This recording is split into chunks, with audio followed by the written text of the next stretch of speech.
Nós tivemos uma aula duplicada de prática, né? Sistema intraoral e sistema extraoral. Agora a gente entra na parte da anatomia, tá? E começando essa parte, nessa tão importante técnica que é a radiografia panorâmica. E por que ela é tão importante para nós na odontologia hoje? Porque em uma imagem relativamente, entre aspas, simples, né? Nós temos toda a visualização da parte média aqui do nosso crânio, aqui da maxila, tá? A parte óssea de mandíbula e a parte dentária superior e inferior, isso em uma única aquisição. Então esse é um ponto muito importante, né? Eu consigo uma vista panorâmica do paciente. Isso é bom, isso é ruim. Por quê? Porque ao mesmo tempo que eu tenho uma visão geral do meu paciente, eu vou ter perda de detalhes. Então, se eu quero algo a mais, eu quero me especificar uma região, quero entender algo que está diferente, provavelmente eu vou ter que complementar esse exame, tá? E complementar por quê? Depende. Se for uma lesão cariosa, se for uma adaptação e restauração, uma radiografia intraoral, uma interproximal, uma periapical de anteriores. Se for uma lesão óssea, uma lesão endodôntica, provavelmente uma tomografia, tá? Então, o complementar vai depender da indicação. Então, hoje a gente vai entender um pouquinho da anatomia da radiografia panorâmica. Muito bem, pessoal, exemplo do que a gente fez na radiografia intraoral, nós dividimos em tópicos, tá? Maxila, mandíbula, sombras de tecidos moles, espaço aéreo, partes dos equipamentos, miscelânea, que são partes que não se encaixam, não formam um grupo. E vamos começar com a parte da maxila, tá? Pessoal, a exemplo do que a gente fez em intraorais, tem um PDF com os números, tá? Não sigam esse número projetado. Esse número projetado é apenas para referenciar esse esquema, tá? Então, lá no formulário que vocês vão preencher, sigam o número do PDF que eu vou entregar para vocês, tá? Que eu vou colocar como anexo no Google Classroom. Aquele número é a resposta para os formulários. Esse número aqui é apenas para associar com a imagem esquemática as estruturas, tá bom? Começando pelo processo mastoide, pessoal. O processo mastoide é a parte, deixa eu virar o crânio aqui, é a parte mais posterior do meu osso temporal, essa projeção óssea, tá? Que é um local de inserção muscular, principalmente do esternocleidomastoide ou mastoídeo, tá bom? Então eu tenho essa proeminência óssea denominada de processo mastoide, tá? E aqui numa figura estática, tá? O processo mastoide, ele está localizado, se a gente pensa que a panorâmica vai abrir a face, uma vez que o sensor e a ampola fazem, né, esse giro, então no resultado final eu tenho essa abertura da minha face, aqui está meu processo mastoide, bem na porção lateral do meu filme, tá? Do meu sensor, né? Bem na porção lateral, tá bom? E nesse sistema de proeminência óssea, tá? Vamos ver isso na radiografia panorâmica? Ó, como a gente pode ver aqui, pessoal, o processo mastoide está aqui. Ai, Gilson, peraí, tá? Eu me confundi. Eu já sei a sua confusão, tá? Muitos olham para a radiografia panorâmica e acreditam que o processo mastoide é isso aqui, ó. Esse aqui é o lóbulo da orelha, tá? O lóbulo da orelha. O processo mastoide, quando aparece, pode ver que tem hora que é difícil identificar o mastoide, mas quando ele aparece, ele vai aparecer projetado sobre a coluna cervical. E pessoal, faz sentido, né? Se a gente olhar o crânio, né, e pensar que... Deixa eu colocar o crânio, vai ficar até mais fácil, quer ver? Ó? Se a gente pensar que no momento da aquisição, tá? Ó, no momento da aquisição do mastoide, o paciente está nessa posição, sensor e filme, tá? Aonde está a coluna cervical? Coluna vertebral? Tá aqui, ó. Então, numa sobreposição, ela vai se sobrepor à coluna vertebral. Ó, a coluna vertebral, tá? O mastoide. E olha o lóbulo da orelha aqui, é o que gera a confusão. Tá aqui, ó. Então, aquele ponto que a gente vê aquela imagem que a gente vê entre a borda posterior e a coluna vertebral é o lóbulo da orelha. O processo mastoide ele é sobreposto na projeção sobre a coluna cervical. Vamos ver novamente na imagem? Ó, então aqui, lóbulo da orelha, processo mastoide. Tudo bem? Só para a gente começar a identificar e não confundir as estruturas, tá bom? Então aqui um zoom dessa área, o processo mastoide, olha a coluna, olha o lóbulo da orelha, tá? Muito bem. A próxima estrutura, pessoal, é o processo estiloide. O processo estiloide também está aqui no osso temporal, tá? Mas ele fica na posição mais para anterior, ó, tá no ponto da minha seta, e um pouquinho mais para medial em relação ao mastoide, olha, é mais para anterior e para medial, tá? Essa projeção óssea é bem pontiaguda, é uma projeção, mas com perfil diferente do mastoide, né? E aqui, pessoal, no estiloide, embora tenha alguns músculos que fazem inserção, principalmente nós temos dois ligamentos, ó. O ligamento estilomandibular, que vai nessa porção interna posterior do ramo ascendente da mandíbula, tá bom? Bem nessa região de ângulo aqui posterior, que é responsável por controlar o movimento de protusão e controla também um pouquinho lateralidade também, e também abertura, tá?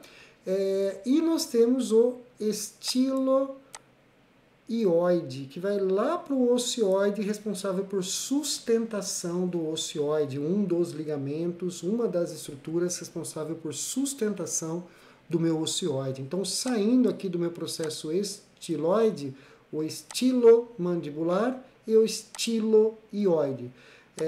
Controle da movimentação mandibular e sustentação do meu músculo ióide. Tá bom? Pessoal, sobre o processo estiloide, nós temos um ponto interessante para se discutir. Vamos aqui abrir novamente a aula. Deixa eu minimizar aqui. Sobre o processo estiloide, então tem a inserção do músculo estilioide, tudo bem? Mas principalmente eu quero que vocês guardem a respeito dos dois ligamentos, que vai ter uma implicação clínica, tá bom? Então, antes de falar da implicação clínica, só mostrar a projeção, ó. O mastoide, ele se projeta sobre a coluna, e nesse espaço onde fica o lóbulo da orelha, tá? Ele vai estar projetado. Então, o processo estiloide, ele se projeta sobre o lóbulo da orelha, entre a coluna vertebral e a borda posterior do ramo ascendente da mandíbula, tá? Então, ele se projeta, ó, nessa localização. Deixa eu mudar aqui e mostrar uma imagem aqui para vocês. Ó, aqui, então, processo estiloide. Olha o lóbulo da orelha aqui, ó. Olha o lóbulo da orelha. Tá? Então, ele se projeta entre a borda posterior, a coluna, sobre a borda da orelha. Processo estiloide. Processo estiloide. Tudo bem? Pessoal, o processo estiloide, na verdade, seu ligamento, estiloioide, tem um ponto interessante. Ó, antes de falar do ponto interessante, olha ele novamente aqui, ó. Bem bonito o processo estiloide. Bem bonito o processo estiloide. E o lóbulo da orelha aqui e aqui, tá? Muito bem. Pessoal, o ligamento estiloioide, tudo bem? Esse aqui não estilo mandibular, o estiloioide, pode sofrer, pessoal, por uma questão ainda não muito clara, tá? Alguns falam trauma, outros falam genético, então a gente considera ainda idiopático, tá? Que a gente não conhece a causa, pode sofrer um processo de ossificação, tá? Ossificação, começa a se formar osso. Então a atividade osteoblástica formando nesse ligamento, tá? E dando uma rigidez de osso. E qual que é o problema disso? Qual que é o problema dessa ossificação quando ela acontece, tá? Então, quando ela acontece, o problema é o seguinte, deixa eu projetar. Olha como eu tenho esse ligamento ossificado, tornando uma estrutura agora rígida, tá? E o problema de se tornar uma estrutura rígida, ó, como mostra aqui essa ossificação do ligamento estiloide numa panorâmica e num 3D, tá? A outra aqui num 3D e aqui, ó, o ligamento estiloide ossificado. O problema é que próximo a esse ligamento eu tenho estruturas importantes. eu tenho passando a carótida interna, tá? E tenho passando o nervo glossofaríngeo, tá? Então aqui tem a carótida interna e o glossofaríngeo passando perto desse ligamento. E o que vai acontecer, pessoal? Em alguns pacientes, quando eu tenho essa ossificação, deixa eu voltar aqui numa imagem aqui. Quando eu tenho essa ossificação do meu ligamento, oh meu Deus do céu, do meu ligamento, tudo bem? E eu tenho estruturas aqui passando a carótida interna e o nervo glossofaríngeo, tá? Quando eu tenho essa ossificação, em 10% dos pacientes com essa ossificação, então não é todo mundo que tem a ossificação que vai acontecer isso que eu vou falar para vocês, em 10%, esse paciente, durante a movimentação de cabeça para cima, para baixo, inferior, superior, durante a movimentação, ele vai se queixar de dor. Por que dor? Pela compressão do glossofaríngeo. Ele vai se queixar de sensação de desmaio. Por quê? Compressão da carótida interna. Alguns pacientes chegam a desmaiar quando da movimentação de cabeça. Tá? Então, quando eu tenho essa imagem de ossificação associado a sinais e sintomas clínicos, dor a movimentar a cabeça, perda de consciência a movimentar a cabeça, quando eu tenho a associação, eu tenho uma síndrome denominada síndrome de Eagle, tá? Síndrome de Eagle, tá? Que é feito o diagnóstico com base na imagem e presença de sinais clínicos, tá bom? Dor e sensação de desmaio ou até o desmaio, tá bom?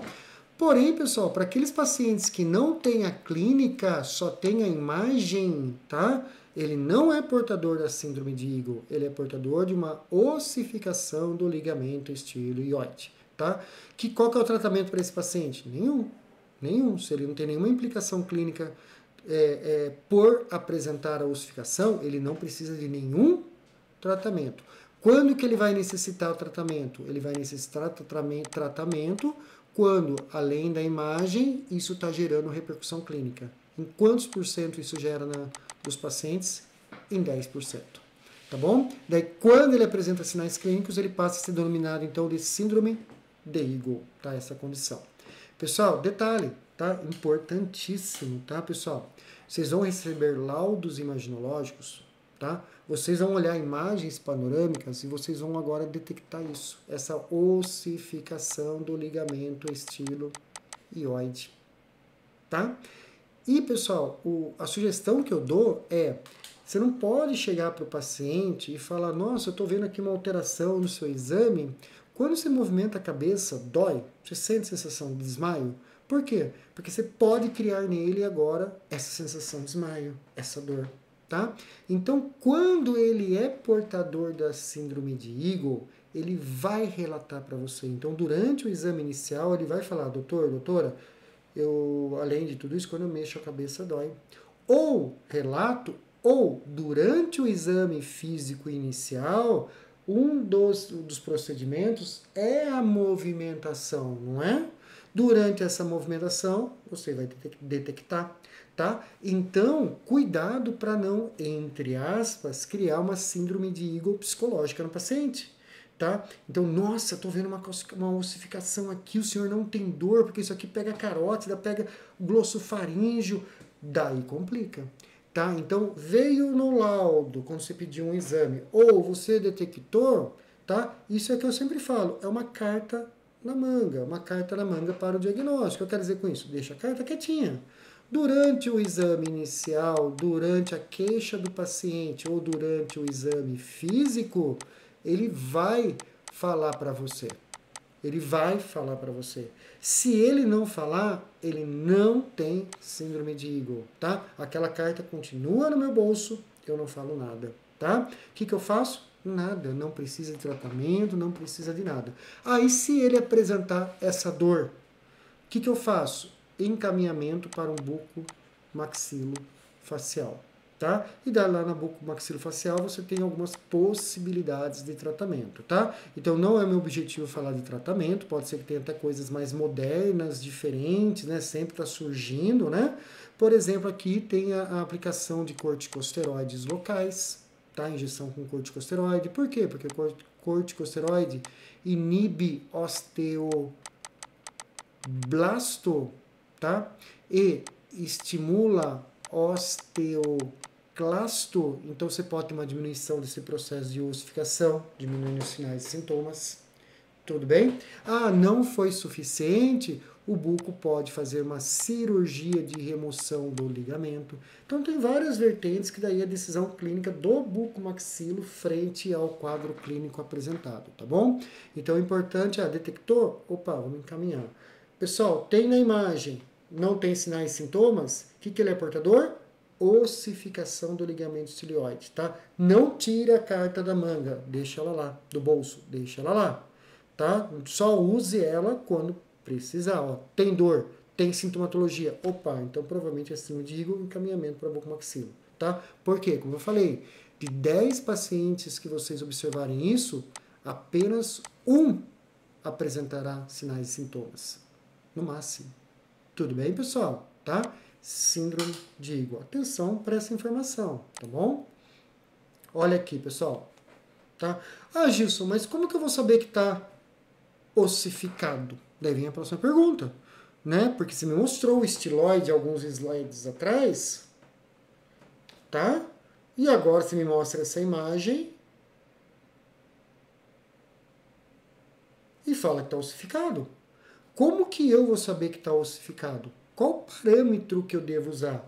O parâmetro é, pessoal, anatomicamente, o processo estiloide ele tem cerca de 2,5 a 3 centímetros.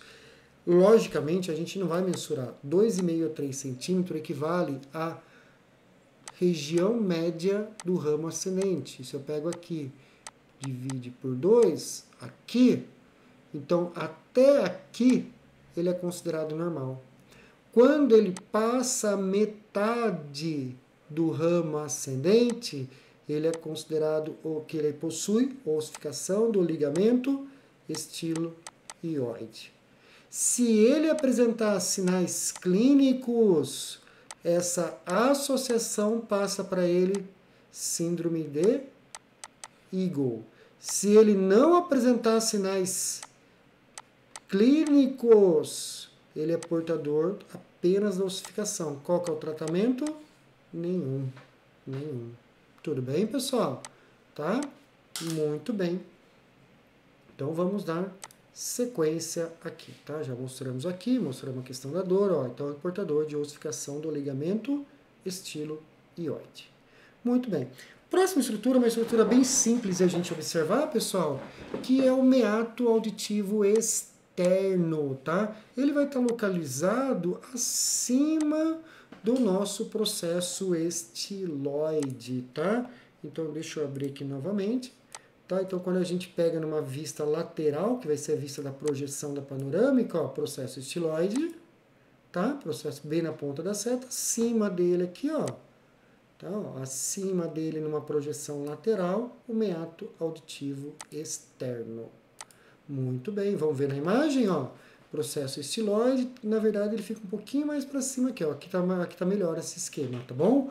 Ó, ele fica bem nessa linha aqui do processo estiloide, tá? E vai ficar com uma imagem radiolúcida de formato circular ou ovalado na radiografia panorâmica. Então esse ponto aqui, ó. Meato auditivo externo, tá bom? Pode aparecer, pode não aparecer. Tá? Quando aparece, eu sei o que implica, tá? Próxima estrutura, pessoal, fossa mandibular e eminência articular. Ambas estruturas pertencentes ainda ao osso temporal. Deixa eu tirar aqui os ligamentos e cápsulas e tudo que está revestindo aqui. Hide, tá? Agora deixa eu virar aqui. Ó, no meu osso temporal, tá? Aonde a cabeça da mandíbula se articula, tá? Numa posição de boca fechada, eu tenho uma depressão, tá? Eu tenho uma depressão. Para frente para anterior, eu tenho uma projeção, uma eminência, fica esse formato de S, já vou virar o crânio para vocês, tá? A depressão, que é onde a mandíbula se articula em boca fechada, é chamado de fossa mandibular. A eminência, que é onde a mandíbula vai, quando a gente abre a boca, tá? Ela faz uma relação de 12 horas com essa projeção, vocês vão ver isso na disciplina de oclusão, ATM, tudo bem? De orto, tá?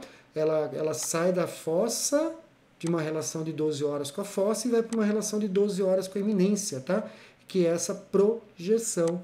Vamos ver aqui, eu já tiro a mandíbula para vocês, ó. Então aqui, ó, uma depressão óssea no temporal e mais para anterior a eminência. Vamos tirar a mandíbula. Ó, aqui é a fossa mandibular.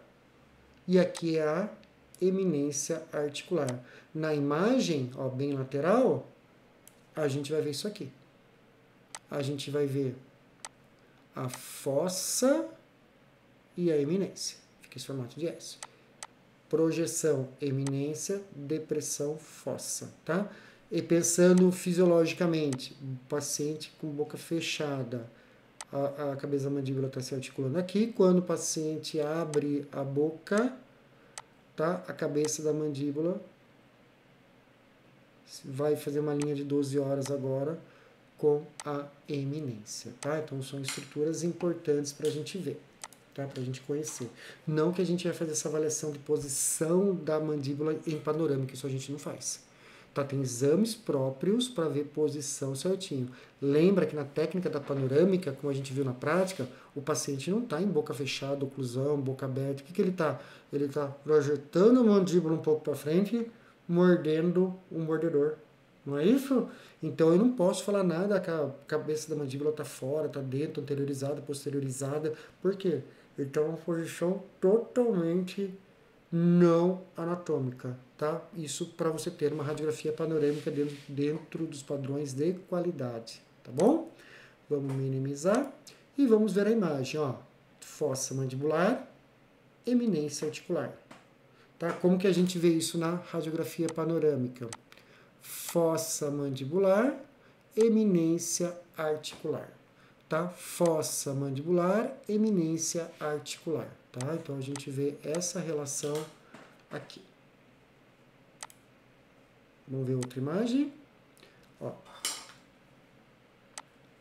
Fossa, pode ver que não dá para ver nem com clareza as bordas, tá? Mas eu sei que a fossa está aqui, a eminência está aqui. A fossa está aqui, a eminência está aqui. Fossa mandibular, eminência articular, tá? Muito bem, vamos para as próximas estruturas. A próxima estrutura, pessoal, é a lâmina lateral do processo pterigoide, tá? Se a gente voltar lá para o crânio, deixa eu minimizar aqui e deixa eu voltar ao nosso crânio completo, tá? Pessoal, e vou tirar a mandíbula do paciente, novamente. Hide. Aqui, tá? Aqui eu tenho a maxila, certo? A hemimaxila lá do esquerdo, tá? Para a região interna central, eu tenho aqui o meu osso esfenoide, tá? Eu vou isolar o meu osso esfenoide. Então, olha, ele está posteriormente à maxila, posteriormente mais para medial e superior, né? Ó, tá? E vou tirar, vou esconder todos os outros. Fica só com o meu osso esfenoide, tá? No meu osso esfenoide, olhando por trás, tá? Vou mostrar os outros. Ó, então eu estou olhando por trás, olha a relação. Ó, lateral, e aqui eu estou bem por trás. Vou esconder tudo, tá? Eu tenho, nesse processo aqui, duas asas, tá? Que é chamado asa medial e a asa lateral do osso esfenoide, tá? Essa asa lateral, ó, aqui, ela me gera um problema na interpretação. Por que um problema na interpretação? Show others, cadê? Hide others, failure. Ixi, vou ter que voltar. Acho que vou ter que voltar todos aqui agora, que eu acho que eu apaguei tudo. Pera aí. Não achei o... Vamos lá. Por que que me gera um problema na interpretação, tá? Porque ele se localiza, essa asa lateral, posteriormente ao meu tuber. Dá para ver isso? Tá? Lembrando que são ossos diferentes, não tem nada a ver. Ó. Vou deixar a maxila marcada para a gente ver que não tem nada a ver. Ó. Tá? Ele faz essa relação de sutura, mas não é o mesmo osso. São ossos diferentes. Porém, como a gente trabalha com uma imagem bidimensional, o que pode acontecer na imagem, pessoal? Quando eu faço essa imagem, ó, imagine eu tirar a mandíbula daqui. Eu vejo a maxila e vejo o osso senoide. Eu vejo a maxila, que está até muito alta, essa lâmina viria até aqui, na verdade, tá? Eu vejo a maxila e vejo o osso senoide. E eu posso me confundir que isso aqui tudo é maxila, tá? Deixa eu mostrar uma imagem para ficar mais didático para vocês. Uma imagem real. Olha aqui, pessoal. Olha o lado direito do paciente. Olha como eu tenho primeiro, segundo, terceiro molar, eu tenho a maxila. Só se a gente olhar, ó, eu tenho essa aqui, ó, essa área que, se eu não sei dessa estrutura, eu posso considerar tudo isso aqui sendo maxila. E na verdade são dois ossos diferentes. É a maxila e aqui o esfenoide, a asa lateral do osso esfenoide. Tá? E aqui eu tenho a maxila. Tá? Isso é importante principalmente para planejamento de cirurgia de terceiros molares. Tá? Muitas vezes eu tenho um tuber mais próximo, eu tenho um dente incluso, e às vezes eu olho e considero tudo isso sendo maxila e eu imagino, não, tá bem tranquilo, eu tenho bastante osso para posterior, então provavelmente eu não vou ter uma problemática frente à extração desse dente, pensando no tuber, tá bom? E na verdade, pessoal, o que pode acontecer com uma intercorrência, tá? Pode acontecer, deixa eu passar alguns slides, eu já volto, porque aqui já fala do tuber da maxila, que é dessa região, ó. Deixa eu tirar minha imagem daqui. Tá? Lembrando que a asa lateral, ó, tá aqui, e daí gera essa confusão de achar que tudo isso é maxila, e daí para planejamento, cirurgia terceiro molar, se eu achar que tudo é maxila, isso pode me levar a problema de fratura de tuber. Não que a fratura de tuber não aconteça, mesmo sabendo diferenciar, é uma intercorrência passível de acontecer. Tá? Quem faz cirurgia de terceiro molar provavelmente já teve fratura de tuber do paciente, né? Porque é um osso muito frágil aquela região. Mas o que não pode acontecer, eu ser enganado por um desconhecimento. O que é enganado por um desconhecimento?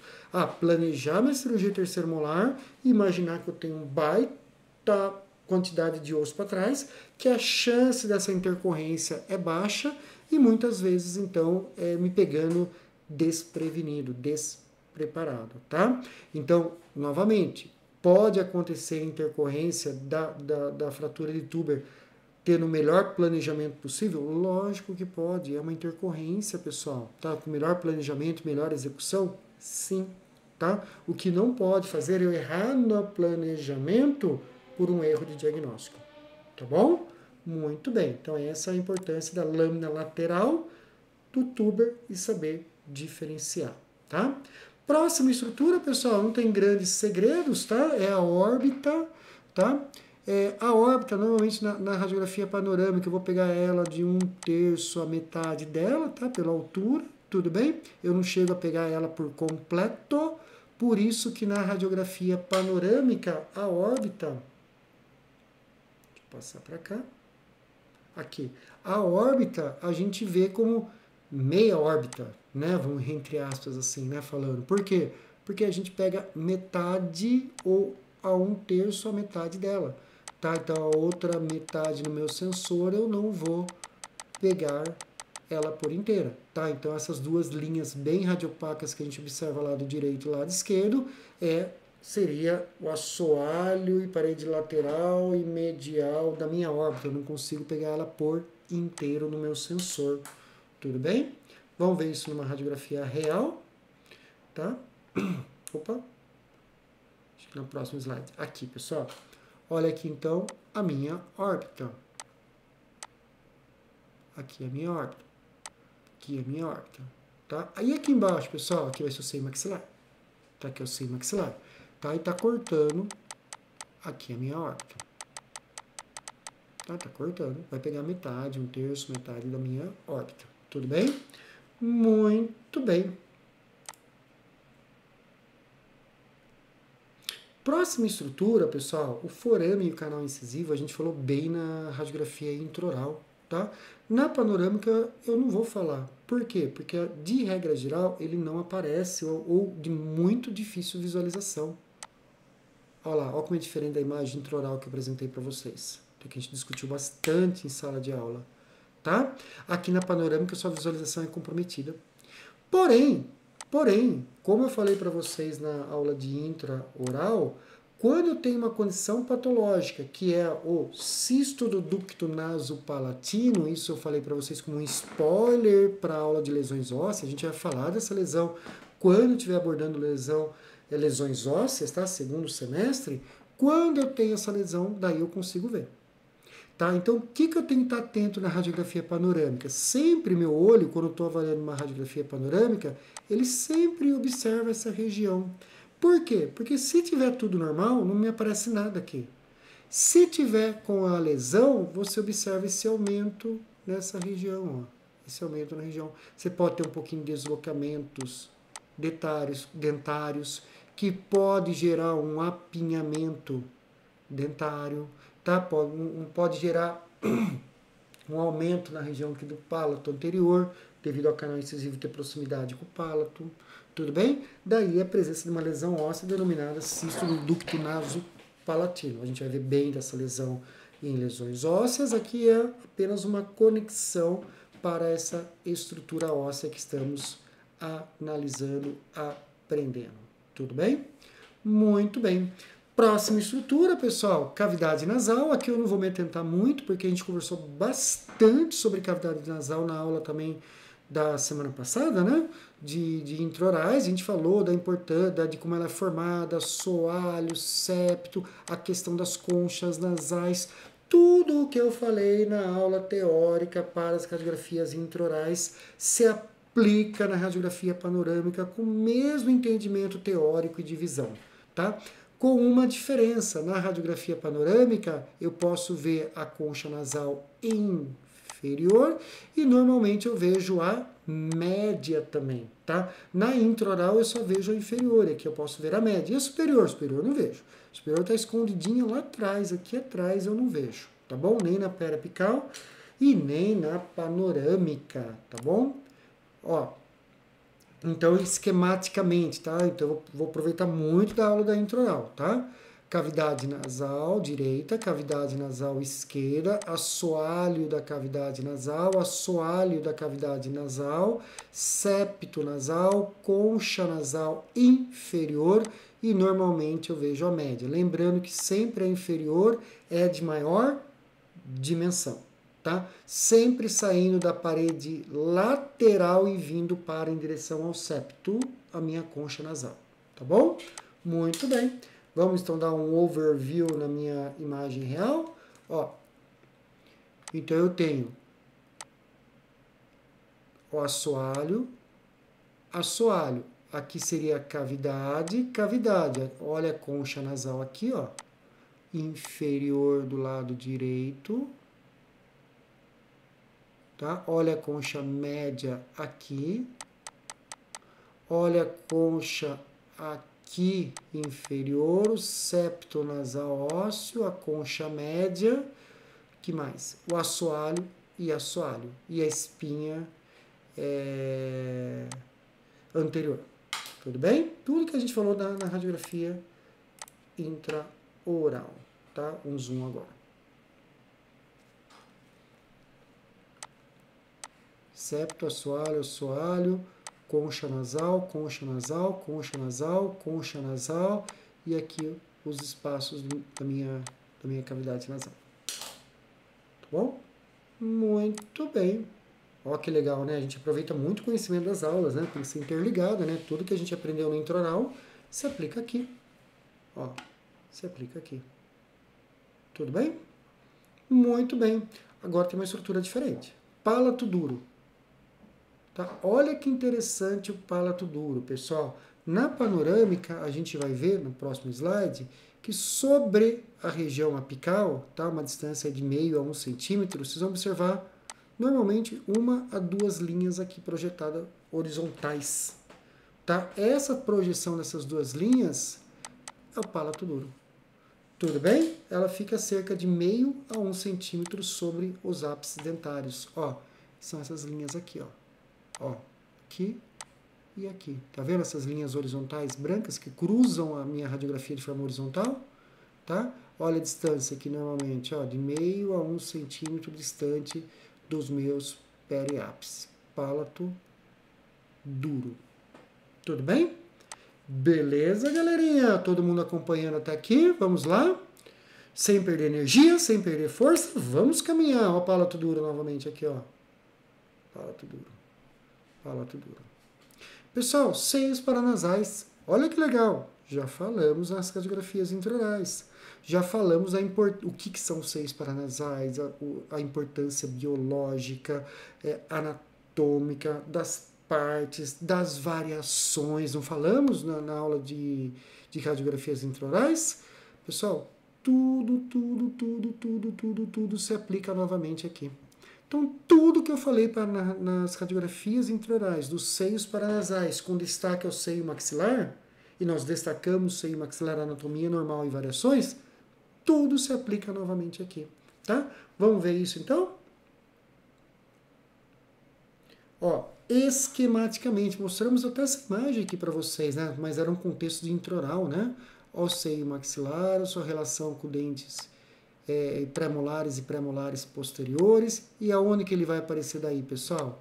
Justamente nessa região, como a gente viu na radiografia periapical, né? Aparecia lá na periapical, né? Então a gente abordou lá, discutiu tudo sobre ele, né? Presença de septos, as extensões, tudo igual, parâmetros iguais, tudo igual, tá bom? Então eu vou passar de forma rapidinho aqui, porque tudo já foi falado sobre seios maxilares, tá? Então olha aqui, pessoal. O assoalho, né? Olha aqui o seio maxilar propriamente dito. Aqui, pessoal, aqui é a nossa próxima estrutura. Olha o processo zigomático da maxila, que é a nossa próxima estrutura, que a gente viu em radiografias intraorais. Olha o arco zigomático. Tudo bem? Beleza? Olha o assoalho da cavidade da órbita. Tá? Olha aqui o assoalho da cavidade nasal, assoalho do seio maxilar, formando o Y invertido. Olha que legal. Olha que legal que tudo que a gente aprendeu está se repetindo aqui, né? Então a gente vê como que é importante conectar as aulas, tá? Mudou a técnica, mas a anatomia não mudou, né? Então tudo que a gente aprendeu lá está se aplicando. Falamos de septos, tá? Se aplica. Olha os septos aqui. É a mesma imagem que a gente discutiu quando a gente discutiu na periapical, tá? Ó, septos. Falamos da importância da implantodontia. Tá? Então, tudo que a gente discutiu está aqui, ó, septos sinusais ou septos nasais, desculpa, septos ósseos nos seios maxilares, tá? Ou septos sinusais, olha lá, tá? Falamos das extensões, né? Não falamos? Então, lá, quando passa lá de 1/3 a metade da raiz, eu falo de extensão alveolar. Quando ele vai para o tuber, eu falo de extensão para o tuber. Quando ele entra na região de canino, eu falo extensão para anterior. Não falamos as 3 extensões lá na aula de intraorais? O mesmo se aplica aqui. O mesmo padrão, os mesmos parâmetros se aplicam aqui. Tá bom? Muito bem. Tá? Então a gente pode observar, por exemplo, olha o paciente com extensão alveolar. Ou pneumatização, são os 2 nomes, né? Aqui um pouquinho para o tuber, ó, um pouquinho para o tuber, ó como ele vai para o tuber. O que ele teria que fazer? Isso aqui. Ó como ele desce para o tuber, tem uma extensão alveolar e para o tuber. Tá? Agora imagine se eu tenho um dente incluso nessa região, o quanto fica enfraquecido essa região. Né? O quanto fica enfraquecido, com chance de fratura de tubo, uma comunicação buco sinusal e assim por diante, tá bom? Então, muito legal quando a gente interliga as aulas, né?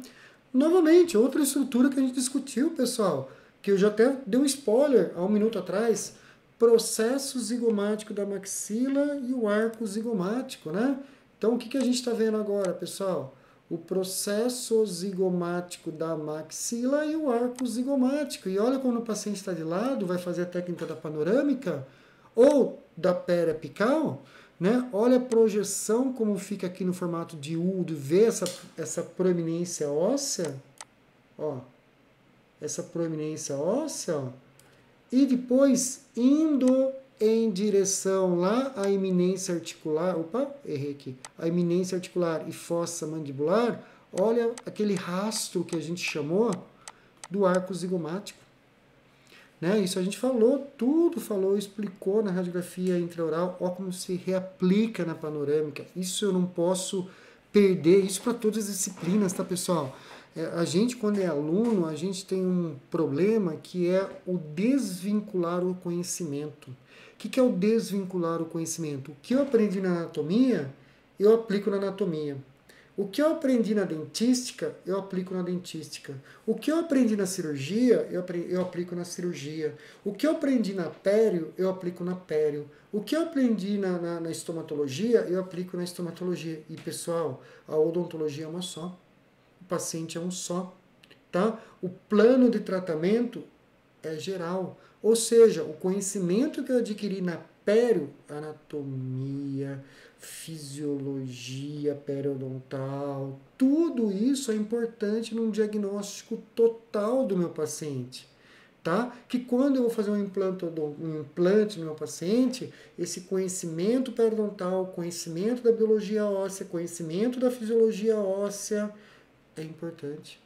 Tá? E isso a gente tem que entender o mais rápido possível na nossa formação, na graduação, para a gente cada vez mais tentar associar as disciplinas e não desassociar as disciplinas, desvincular as disciplinas, tá? Então busquem fazer isso na formação de vocês, do primeiro conhecimento ao último, tá? O último que eu digo do período de formação e graduação. Nunca se tem um último conhecimento, sempre a gente vai estar aprendendo, mas sempre busque encaixar as peças, tá? Porque se eu trabalhar, vamos pensar uma analogia com Lego, se eu pego 100 peças e trabalho numa única peça, aquelas 100 peças, numa única formato, eu tenho um resultado final bem robusto, bem interessante, né? Agora, se eu pego 100 peças e faço 10 peças ou 10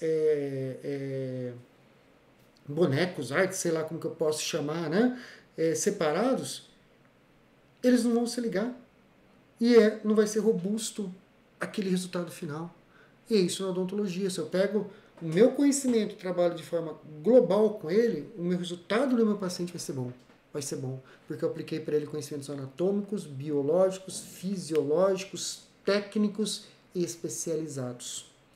E daí sim eu tenho um resultado global impactante. Tá? Não trabalhem em bloquinhos. Bloquinhos. Tentem sempre unir o conhecimento. Tá bom? Então isso, pessoal, a gente vai ver então isso na radiografia panorâmica. Tá? O que a gente falou lá no intraoral, a gente vai ver na panorâmica. Como o processo zigomático, lateralmente, ele fica projetado sobre o seio maxilar, o que eu vou observar, pessoal? Eu vou observar, deixa eu até pegar uma outra radiografia que é mais bonita que essa. Deixa eu pegar aqui. Aqui, tá? Eu vou observar dentro do meu seio maxilar essa linha bem radiopaca, bem aqui para posterior, ó, ela é bem posterior ao seio maxilar, tá? Essa linha bem radiopaca. Quem que é essa linha bem radiopaca em forma de UV, alguns falam ZOL, tá? Processo zigomático da maxila. E dela, pessoal, ó como eu tenho esse rastro saindo aqui para a eminência e fossa articular, ó, o arco zigomático. Tá? E aqui então processo zigomático da maxila. Processo zigomático da maxila.